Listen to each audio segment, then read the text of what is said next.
Hi, this is Kitty Swink, and you're listening to the FSF podcast.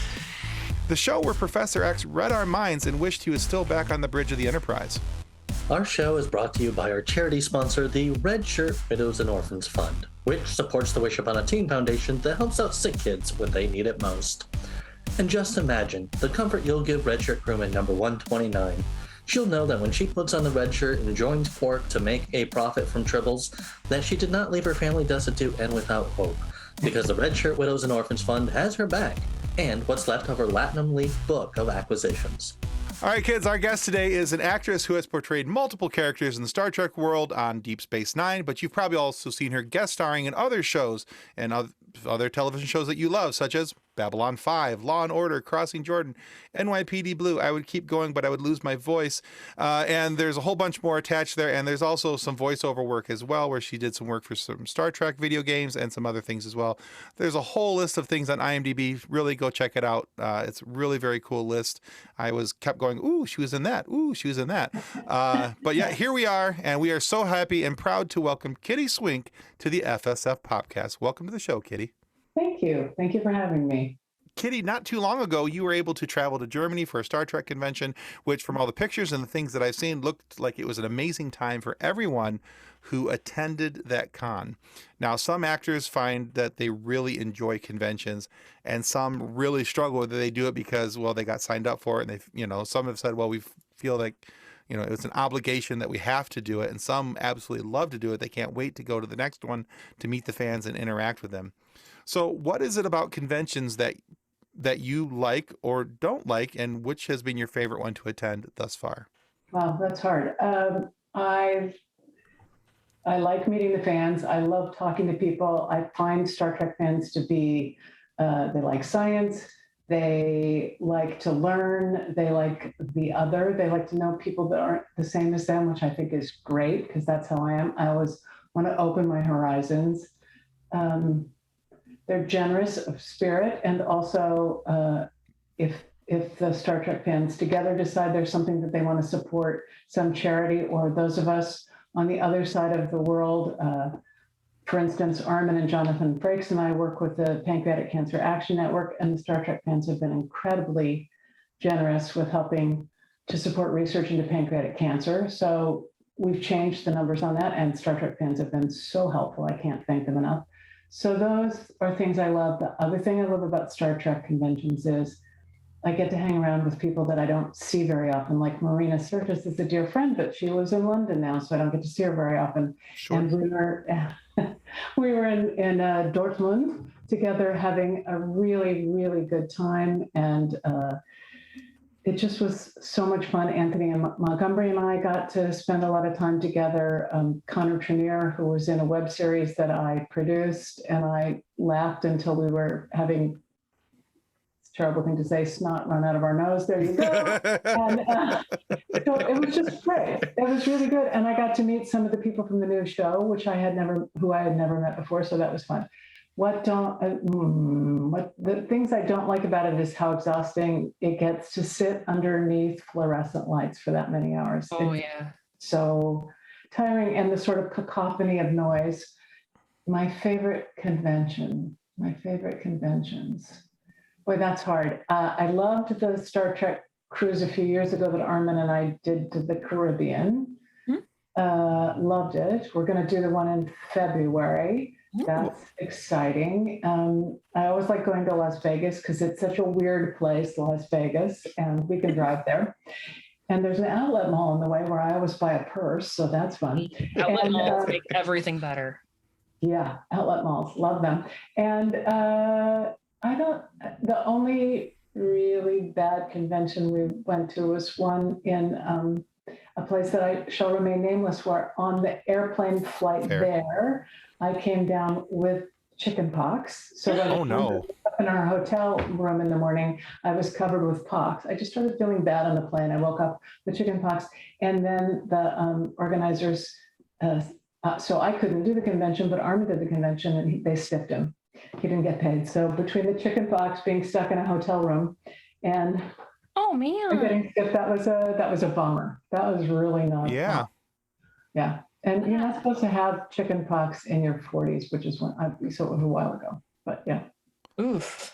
Yeah. Yeah, that's no bueno. The idea of chickenpox in your 40s, chickenpox as an adult in general just sounds horrendous to me. It was bad. And there were pox in places that you don't want to know about, really. Yeah. Fair enough. I'll take your word for it on my that one. nose. No, bad. My older brother got chickenpox when he would have been about 18 months old, I think is what my mom said, because he and the next one in line, so my two brothers got chickenpox at the same time. And Charlie had him on the palms of his hands, inside of his mouth, in his nose, on the underside of his eyelids. Yeah, like, so when I came around 12 years later and the chickenpox vaccine was a thing, my mom's like, we're not doing this again. You're getting that vaccine now because I don't want to go through that again. Yeah, I had bad pox as a baby as well. My mom said they were in places they shouldn't have been. All the places that you don't want them to go. Yeah, and let me just say, going to the bathroom was not fun. No, it wouldn't be. So, Kitty, you've already touched a little bit on your work with the Pancreatic Cancer Action Network, but you are an 18-year pancreatic cancer survivor, which, just as a note to our listeners, a quick Google search showed that the general 5-year survival rate for pancreatic cancer in the United States is 11% right now. And when you received your diagnosis, it was closer to the 3 to 4% range. Yes. So for you to be an 18-year survivor is incredibly amazing. Like, just that is fantastic. And talk about literally beating the odds. That's amazing. Like, I'm not gonna cry because that's not who I want to be today. You can cry if you want to. You've used this experience as a cancer survivor to help others diagnosed with pancreatic cancer through PanCan. Yes. And so can you tell us what PanCan does, how you got involved, and how our listeners can get involved to help out too? Oh, that's a long answer. So Charlotte Ray, you guys are too young, but she was the den mother on The Facts of Life, was a dear friend of ours. And she went to the Midwest to take a test because she had a lot of people in her family. She went with PanCan to take a test because she had lost so many family members to pancreatic cancer. And quite unbeknownst to them, when she went to take the test, she tested positive. They had no idea she had pancreatic cancer. And she came back here, and our friend Lawrence Pressman, who a lot of Star Trek fans will know because of that, but he was also on Doogie Howser, and he's done a million things, called me and said she needs a rabbi. So they asked me to, I'm like, my husband, a rabbi, yes. Me, not a Jewish girl, but there you go. I was Char's rabbi, and I'm such a shiksa. So there we go. And I started, as Charlotte got better, I started to go to Pancreatic Cancer Action Network events with her, often in Orange County, California. I would drive her down, and Charlotte was about 4'11", and I've shrunk, but I was 5'10". So we would go and we would stand behind the podium, and I would take an apple box in the back of my car, and she'd stand up on the apple box, and I would still be like feet taller than and we would talk to people, and she would make a speech, and sometimes I would make a speech with her. And then at her funeral, her son asked me to speak, which I did. She was a really important person in my life, and she gave so many people hope. And not just about that, she was sober alcoholic, and she helped so many people in Hollywood become sober alcoholics. And so I thought, I have to carry on this tradition of helping people. And it's sort of in how I was raised, that if you're lucky enough to be lucky, then you have to help other people. So I started doing that kind of stuff. And then when another person involved with Star Trek died a few years ago, I made a donation to PanCan, and I tweeted something about it, asking other people to do it. And the woman who had started PanCan, because her mother had died of pancreatic cancer, I don't know how she found out how to get a hold of me, but she found out how to get a hold of me, and she asked me to make a meeting time with her. And so I did, and we met, and I said, Jonathan Frakes lost his brother to pancreatic cancer, and Armin is very involved because I'm one of the lucky ones. I was told I wasn't going to survive. And so the three of us had a meeting with them online, and we've been involved ever since. And they do extraordinary things. They have patient services where they really help you find the right doctors, a center of excellence. They can talk to you about diet, and they can give you counseling. It's very disturbing. It's also very difficult for your family. So they also help families, the whole family. It's a family project. And they have paid for enormous amounts of research. PanCan reached out and got the rules changed so that if you are in a trial for a new drug and the drug isn't working, they allow you to get out of that trial now and into a trial that maybe will help you work. And that's the doing of PanCan, which is saving lives. It's extraordinary. That's cool. And I think Amazing. a lot of why it's gone from 3% to 11%, and our goal is 20% within the next 10 years. So a lot of why that is true is because of the work that PanCan has done. And early detection is an enormous thing. And the other thing that PanCan has really taken a hand in is if you're a Black person or a brown person, particularly a Black person in this country, you're much more likely to die of the same disease because you don't get diagnosed in the same way. Right. So we're working hard on early detection for everybody, but also for people of color. And I'm so proud of that. I'm so proud of everything PanCan does. So that's the quick answer. Yeah.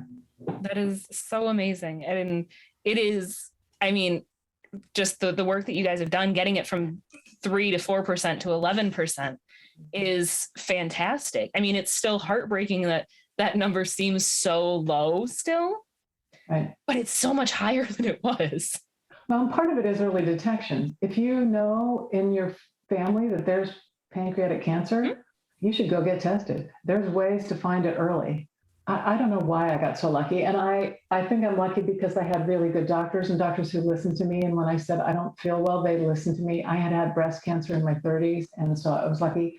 I was much fitter and younger than most people who get this disease because I'm not good at sitting still. So I work out all the time, or I run, or I walk, or I do, so that made a big difference. I'm just lucky that way. And I did everything that medical science told me to do. I meditated. I did sort of every kind of herbal gerbil thing I could. I did it all. And I had Armin and my friends who were unbelievably helpful. The first time they told me I could take a shower, I couldn't really stand up and do it myself. And so my friend Dinah in the hospital room got me into the shower, took off her clothes and washed my hair for me. I can't tell you how amazing that was. I would love her anyway. Her children are my godchildren, but I will love her forever for that. That's an extraordinary thing to do for somebody. That is so amazing. And I love the first thing that you say, that you had Armin. It's like, Armin. Well, he's kind of the best. He's a keeper. I think I should keep him. I think There you you go. should. I think after, as long as you've had him, you probably should keep him. I think the return policy's probably expired. You think it's lapsed? 41 years of marriage, I can't throw him back. Yeah. So, and maybe I missed this in your story, but what's a good way for our listeners if they want to get involved? How can they help out? Go to pancan.org, capital P, small a-n, capital CAN.org, and check it out. And you can make a donation, you can volunteer, you can encourage other people who have pancreatic cancer in their family backgrounds to get it. People who have had lots of kinds of cancers who if they get a genetic testing, there's certain genetic, like the BRCA mutation, which also can be a marker for breast cancer, can be a marker for pancreatic cancer. There's lots of ways to get involved. Or find me on Twitter at Kitty Swink, and I'll send you in the right direction. Awesome. We're definitely going to link those. Definitely. And I just want to tell a story. I have a friend who I met through Charlotte, who's a 19-year survivor. Her name's Roberta Luna, and she's never been operable. And I don't know anybody else who's not operable, because that's usually a big marker whether you have a chance to survive or not. And she's gone from one drug to another, and she is optimistic and happy and works her butt off for pancreatic cancer research. And she's my hero. So everybody should have a hero. I recommend it. Mhm. That is absolutely amazing. PanCan is definitely something that is really close to your heart. Mhm. And many of us also have like a little special little something that is close that we hold to our hearts. Yes. But what is a project or a film that you have worked on that is a little less known, that is close to your heart, but you wish had some more love? Oh, there's a bunch. There's a bunch of them. There's a goofy little movie that I just adore called, it's called Diani and Divine Meet the Apocalypse. And Armin's in it, and Barry Bostwick's in it, and I'm in it, and Janet Varney. If you guys are fans of a lot of games, she's amazing. And these two young people. Well, I guess they're not really young. I met them when they were really young people, but they're kind of middle people now, who are wonderful writers, actors, and directors. Gabe Diani and Etta Devine wrote, directed it, produced it. It was summer camp for actors. We had the most wonderful time. And I just think it's so smart and funny. It's two sort of down on their luck comics who get caught up in the apocalypse. And there's a group of extremely wealthy people who are living on this ranch, protecting themselves, and they hunt meat people. So I'm one of the people who, Armin and I and Barry Bostwick and Harry Groner, who you guys probably know, are people who try and hunt and eat them. I think I can reveal that we don't succeed in that, but I have pulled it up on IMDb and I'm just looking at screenshots now and I'm like, okay, so this is adding to my watch list. Oh, it's so silly and funny. And I think these two people should be writing and directing all the time. I think they are writing, they're writing on a show right now, but they're just incredible. I just love the two of them. And we had so much fun doing it. It was just stupid fun. It really was stupid fun. And the guy who wrote the music for the film was making us all breakfast in the morning when we're up on location. It was in the morning, there's somebody in the kitchen making, it was fantastic. I love that. No actors went missing, right? No, let me think. John Apicella came back though. Yeah, it was really good. And then there's a movie that I really want to make that Marina and Terry and myself and Nana and a bunch of other wonderful people were going to make before the pandemic. And then the pandemic came and it went into turnaround. And Kristen Baker, who's directing and producing it, is hoping to find the money for that. So I hope that happens. About Storyville, which was a real place in New Orleans. I've spent a lot of time in New Orleans and shooting things in my life. I've been lucky enough to work down there a lot. And it's really interesting. And it's a feminist look at what happened. So it's really interesting. I like it a lot. I hope that gets made. That's very dear to my heart. Yeah. These pictures from Diani and Divine. Yeah, it's so stupid. Oh my gosh, but it looks so great. And there's this picture of the lineup, and it's Barry and Armin and Harry and Chad. And Armin only comes up to their shoulders. And then if you flipped the image, I'd be on the other side, walking up and down the people trying to pick one we're going to, who we're going to hunt that day. So the flip side of that image is me going, okay, I think we should, and I'm like looking at their teeth and, I love it. Yeah. Oh my goodness. Sounds wonderful. Sounds okay. Something to check out for sure. It's not. I probably should have said Patty Hearst with Natasha Richardson and Bing Rames and blah blah blah. But Johnny and Divine just thrills me. Just tickles me to death. Yeah. No, that's a great answer. Sounds like something. Honestly, sounds like something I would watch. Mm-hmm. Sounds fun. Good. Okay. All right, so Kitty, in your career, you've played many roles in many different shows, some serious, some not so serious, of course. And I know that it's an actor's job to portray different personality types and such, and depending on the character and what's going on in the scene and all this. But you seem to do this with ease and in a way that I don't think that many actors and actresses do. But because of that, it makes me wonder, what would you offer in the way of advice to people who are working on becoming actors or thinking of becoming an actor, in the ways that you prepare for these different role types? Well, that's really interesting. I heard, God rest her soul, Angela Lansbury died this week, who was one of my heroes. And it was an interview that they played a clip from a long time ago. And she said, I was a character actress, which is a dirty word in Hollywood. But I think being a character actor is kind of great because you get to have this wild ride of playing all these different parts.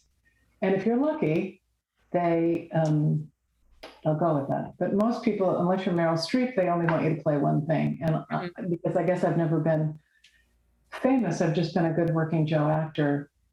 I've had the opportunity to do a lot of different things. I think find yourself in every character, work really hard, open your heart, do your homework. I remember one time when we first moved from New York to LA, there was a playwrights festival and they were doing readings of all these new plays, and I got cast in 2 of them, and they were back to back they were like 20-minute plays. And I walked off stage, changed my clothes, and walked back in a different character. And I had left my New York agent to come to Hollywood, and I didn't have an agent out here yet. And I had an agent come up to me after the end of the evening and say, you made a mistake. And I said, excuse me. He said, well, I didn't recognize you when you came back for the second play. That's a mistake. They should know who you are. And I was like, you're not impressed with the fact that you didn't know who I was? That's a really strange thing to say. But last night we went to hear a friend of ours sing at Feinstein's. And afterwards we ran into a friend, a woman I know from years and years and years of doing commercial auditions when we were young. And we talked about how maybe we didn't have the career that we thought we would have, but we had such a happy life because we've gotten to do all these really interesting different things. So I think embrace what life gives you, live every day. And that's true whether you're an actor or a bus driver. And I think that makes you better at whatever it is you do. Yeah. Well, that's good advice. We've had opportunity to interview a couple other of character actors. We interviewed Larry Cedar. We've interviewed Larry Hankin. And, the reason I asked you that question, because, being a character actor, you've been in all these different shows and you've had opportunity to take on all these different things. Now, one of the things that Larry Cedar brought up, and I want to see, what your thoughts on this are as well, because he said that he took a lot of pride and joy in being a character actor, in the simple fact that he got to try all these different things and all these different modes and methods of acting that most actors don't get a chance to do because they're an action star or they're a sci-fi star or they're a reality star or whatever it may be. But they have a very limited scope of their skills. But he's getting to try out everything because he's played, everything from a prince to a pauper and everything in between. And I don't know if you felt the same way or similar to that. I do. In fact, Larry and I did a little known, and it probably shall remain nameless, horror film together where I played a 110-year-old serial killer and he was my dead husband. So there you go. I mean, that we're talking out on the limb. At the same time, I was doing a play where I was the wealthy trophy wife of a philanderer. And at the same time, I'm doing those 2 things at the same time. So how much fun was that? I got to say, not being able to get the fake blood out from underneath my toenails was a little disgusting. But other than and the stuff that they put on your skin to make you all wrinkly is really ugh. But other than that, it was great. Yeah, it's fun. Sounds like an experience. Larry is one of those guys that whatever it is, he's up for it. Mm-hmm. Truly, he's up for everything, which is wonderful about him. Yeah. I actually read a recent interview of yours where you talked about the impact that Star Trek has had on your life, watching the original series with your older brother, to the lasting friendships that you have gained from you being in Star Trek and from Armin being in Star Trek as well. Did you ever imagine watching the original series as a young girl that this show would have such an impact on the rest of your life? I had no idea. I mean, I knew that it had changed my brother's life. That was clear when we were little kids. He was going to be a scientist. There was no question that he was going to be a scientist. But the fact that he went into aerospace is I can point directly to Star Trek. So I knew it had changed his life. I had no idea it would change Armin's in my life the way it had. I thought I was going to go to New York and be a musical comedy star. And to tell you the truth, I don't sing that well and I don't dance that well. I'm perfectly mediocre at both things, but I am a good actor. And so, I had no idea. I really had no idea. And how lucky am I that it came this way? Yeah. I'm just so lucky. So many of our dear friends. Marnie Moseman was over yesterday, John Delancey's wife, who's an extraordinary actress. And we were writing postcards to voters and watching the January 6th hearings while we were catching up with everything. She and John are in my life all the time. Terry texted the other day and said, I haven't seen you for a long time. We have to go for a walk. I mean, it's just the people, Jonathan Frakes, who Armin knows before he knows me, and Armin and I have been married for 41 years. He's part of our life all the time. His daughter Eliza came over for lunch with her dog Mamie to have a play date with my dogs last week. It's Star Trek is part of my life in such a great way. And I have people that I've met at conventions, fans who are really dear friends. It's kind of great. Yeah. That's wonderful. That's a beautiful answer. There's the little girl inside of me who's still a little bit jealous that you're friends with Jonathan Frakes, but that's just because he was one of my first major on-screen crushes because he's so Johnny's cute. There's no question. Johnny's cute. First time I met him, he and Jeannie were dating, and there was a bowling birthday. It was before he was on Star Trek. It was a bowling birthday party for a mutual friend who was a casting director, and the four of us were on the same bowling lane. And Armin and Jonathan were catching up, and Jeannie and I were becoming friends, and pretty great. Goes back a long ways. Yeah. That's awesome. And I mean, I grew up watching Deep Space Nine and then reruns of all of Star Trek because my parents loved Star Trek. But Riker was just I can very much point back to my taste in men is you have excellent taste. I have to tell you, you have excellent taste. And it's so funny is people are like, really? I don't see that in your husband. And I'm like, oh, but when he grows a beard, there it is. There you go. You may have beat me to it. I may have been pulling up pictures of your husband. Right? Anyway, I just never had a type. That's so interesting. Except, Armin's my type because after we met 43 years ago, so I guess he's my type now. But before then, I didn't have a type. Fair enough. But you and Armin, from what I've seen, what I've read, you guys are just best friends on top of, that seems like the root of your relationship is that you guys are friends and then your relationship blossoms from there. And that's amazing. My husband and I were friends before we started dating. And I feel like that's what we can always fall back on is even on the days where he's driving me crazy. It's I tell him, I'm like, so I need to complain to my best friend for a minute. He's like, okay, about what? I'm like, my husband is being a jerk. He's like, that's not fair. I am your husband and your best friend. I'm like, yeah. And now you have to deal with me complaining about the fact that my husband is a jerk. So suck it up, champ. Were you really pulling up pictures of my husband though, Tim? You're so weird. A little bit. I was just, comparison shopping. It's all right. So, Kitty, when we interviewed Armin and he was talking to us about there was a time he was struggling with something, and then you gave him some words of encouragement. If you want to be a knight, you have to wear the armor. And I love that. And that got me thinking about our dreams and aspirations. So if you could do anything in the world without failing, what would you do? If I could do anything, I would make the world fairer. That's a solid answer. That's a solid answer. That isn't. Considering that there's nothing in life that is fair, I think that's a very solid answer.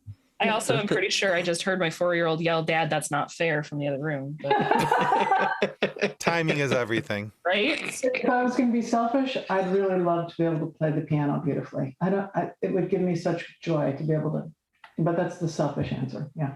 We'll accept both. It's okay. We'll take both. And now a word from our sponsor. Since 1982, Vital Signs and Graphics has been helping professionals with all their image, logo, and design needs. Perhaps you're looking for signs and banners, truck and trailer lettering, business cards, brochures, or other image and marketing aids. Vital Signs and Graphics in-house design studio has you covered. From logos to apparel, start to finish, Vital Signs and Graphics has everything you need to look and feel professional. Call Rick at 231-652-3300. He'll get you noticed. Welcome back to the FSF Popcast. Okay. Thank you. All right. So I'm always interested in people's backgrounds, learning about our guests, what kind of makes them tick, a little bit of an origin story, so to speak. So what was it in the origin story of Kitty Swink that made you want to look into the world of entertainment and pursue a career in the arts? My mother read all the time. She read all the time. And she taught me to love to read. She taught me to love story and metaphor and how you could learn anything inside the pages of a book. I just expanded that into telling stories my way. I couldn't write. I mean, I write I was a good student. I wrote a good paper, but I'm not a creative writer. The way Armin can write a novel, that's not what I do. But I could tell a story a different way. And then in 5th grade, I said to Patty DeRocher, who I still know, and was one of my college roommates, I said, I'm going to be an actress. And she laughed at me. And that made me really cranky. And I went, oh, I'm not going to use the word you told me I couldn't use. And so I decided to become an actress, and there you have it. I'm in. And then, and I like being on camera is fine. It's terrific. It's wonderful. Thank you very much for my house. But there's something about being rehearsing on a stage and then stepping in front of an audience, and I say commutative property, the permeable bond between the audience and the actors. Mm-hmm. Play's not finished until you have an audience and you experience it together. There's something about that experience that is so, on the nights that it works, on the nights that it's magic, is so overwhelming to me that the first time I got a laugh, or I made somebody cry, or the audience made me laugh or cry because I was so overwhelmed by what was happening between us. I never could get over that. I just could never get over the magic of, the Greeks called it catharsis. Mm-hmm. And that's what it is. You're brought to catharsis, and I love that experience. And I can direct, okay, I'm not film, but I'm a pretty good theater director. I can't write. I mean, I could write, but I'd be okay. Maybe if I was lucky, I'd be okay. I can't paint. I don't play the piano well, but I can do this thing. I can make theater. And I think people who experience art, whether it's a painting or a book or a poem or a piece of music, whatever it is, they're more likely to be open to the world. They're more likely to be kind. They're more likely to be willing to learn. And if I can be any part of that process, then I feel like I haven't been a failure as a human being. Even if I get one person a year, it's one person I didn't have before. That's why I like teaching so much. It's the same thing. It's the same experience. I love that. Oh, that's and a great it makes answer. me better. I can't be angry with the world when I see a good piece of theater or read a brilliant book. I just can't, because there's beauty. I like it. That's a very good answer. Very insightful. I like, yeah. I need to go back to a live show. Yeah, it's really nice. That's kind of how I feel after I wish I could play the guitar. I can't. I've tried a couple different times. I'm just not good at it. But there's something about watching music in a live setting. Mm-hmm. And, just this, was it last week? Yeah, last week. I went to go see one of my favorite bands perform. It was the first chance I ever got to see them perform. And when I leave live music, it's kind of a, and I assume this is for people who go watch theater and enjoy the theater and musicals and things along those lines. I have a performance. I get a performance high from it. Mhm. And when I leave, I'm very excited, for a little bit. And I felt really bad for my buddy who I was riding home with, because I wouldn't shut up about the concert. And that's all I could talk about for a little bit, was because I was so excited about it and I enjoyed it so very much. And I wanted to talk about every last little thing of it, because I enjoyed watching the musicians do what they were doing. Mhm. And how they were doing it. So, and that's kind of how I'm relating to your answer, is that, thinking about it from that aspect. Are you going to tell us who the band is? Sure. Toad the Wet Sprocket. Okay. There you go. Yeah, I was a big fan of Toad, and I never had a chance to see them live. One of my favorite songs ever is by them. It's called Crazy Life. And it just... It's kind of one of those funny things that all these years I've listened to that band and that song in particular, which is also on the Empire Records soundtrack of one of my favorite movies. Yeah. And all these years I've listened to that song, watched that movie. I have never once realized that it wasn't Glenn, the lead singer, singing the song. It was the guitarist. Wow. I didn't realize it till we were at the concert and Glenn backed away from the microphone, and here comes the lead guitarist, and he started singing, and I was like, "Whoa, I learned something today." All right, so That's great. But I feel like that is how you know that it was a good performance, when the audience leaves feeling like that too, because you know that the band is feeling the same way, or the cast of the play or the musical. I mean, I was in high school productions of stuff. I was in choir, but I love live theater. I grew up around live theater. And as an audience member, you can tell when cast members are having a good night, when they are enjoying their performance, and the energy is different. I love that. And I am going to start looking at tickets to go see something live soon, because I need to. it's much Good. fun. That's great. Yeah. Yeah, that's wonderful. Yeah. So, Kitty, I have one more question tonight. And I went really, really serious with the pancreatic cancer thing. I've already made myself want to cry multiple times. So I am going to go polar opposite and go completely ridiculous for a minute. Okay, good. I'm ready. I found it funny that the website WikiData not only identifies you as a human, but also offers reference to prove it. And I'm sure that it's comforting on some levels that they've proved that you're a human. But if you weren't a human, what species would you want to be, and why? I'd want to come back as one of my dogs. Are you kidding? Oh, I man. don't even want to come back as an alien. I want to come back as one of my dogs. Life is complete as one of my dogs. Somebody scrubbles your belly all the time. You get a little under the chin. You're getting treats all the time. You get taken for walks. That's what I want. I love that. She could be onto something. I'd either want to be a dog or a house cat, because house cats get to sleep all the time and nobody thinks anything of it. And then they just randomly run full speed through the room screaming, and it's fine because they're a cat. I do it and people think there's a problem. Either way, the pets are pretty well pampered. Right? Yeah. Yeah. Sorry. Ridiculously, my name is Kitty and I'm allergic to cats. So I want to come back as a dog because I don't want to be allergic to myself. That's true. Fair enough. Yeah. That's fair. My tuxedo cat, my sweet Ernie, was sleeping in the recliner in our living room yesterday and completely asleep. Paws twitching, whiskers twitching, ears twitching. He farted in his sleep. It scared him. He jumped out of that chair.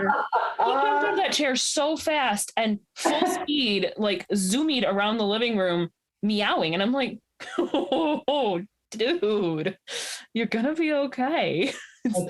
He's all right.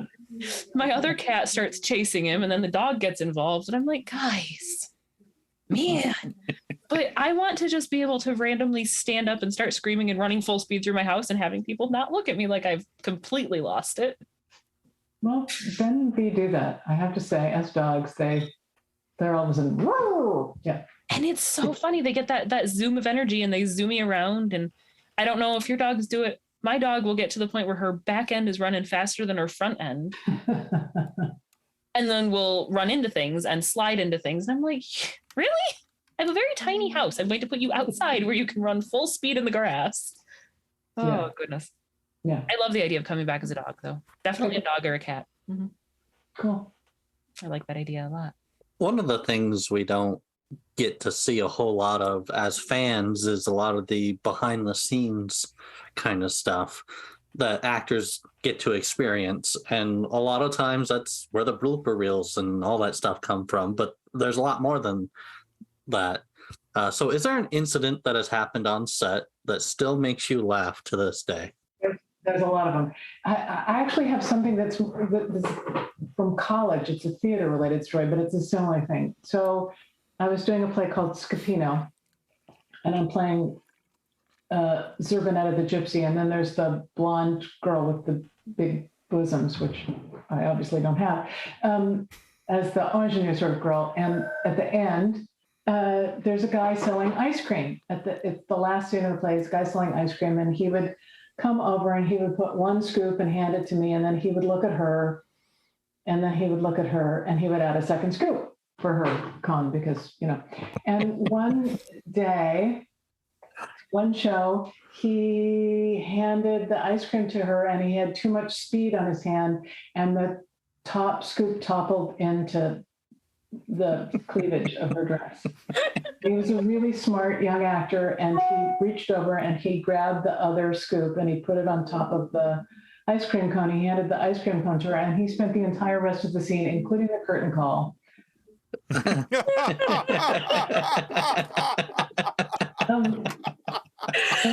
not kidding. I don't usually break, but I was like, I was a mess. I'll never forget that guy.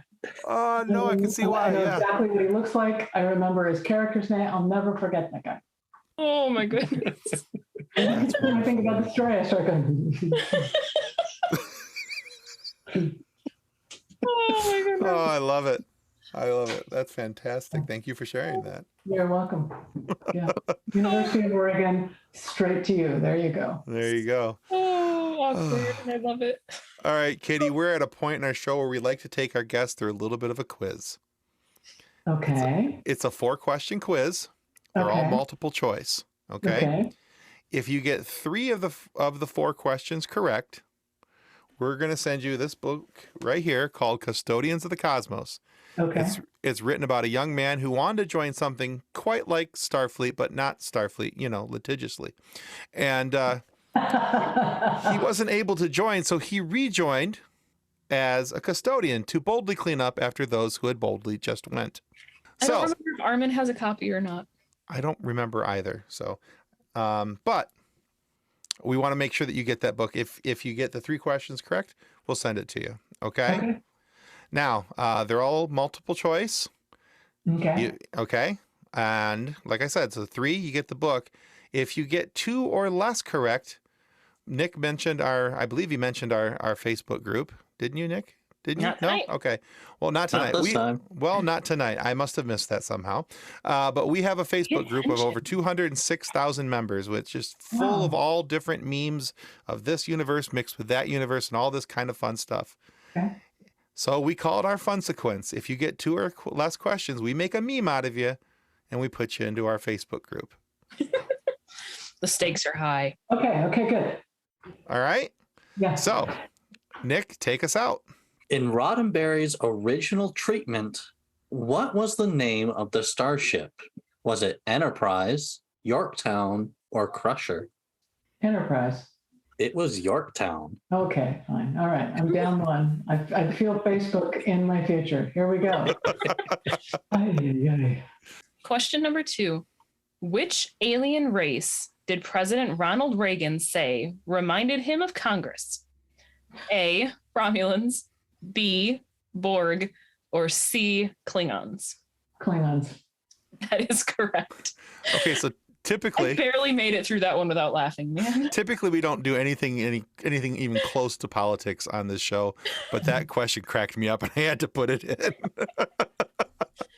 I think it's a good question. But there was only one answer: Klingons.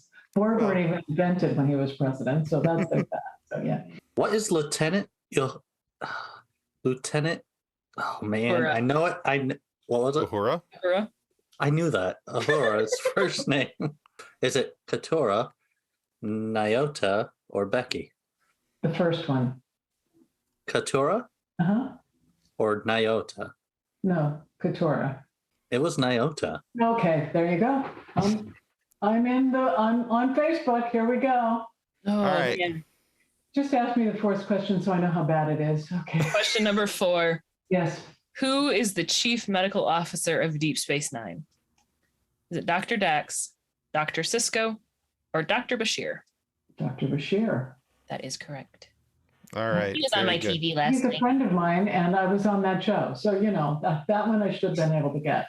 I fell asleep watching Deep Space Nine last night. Okay, I'm not going to go there with you.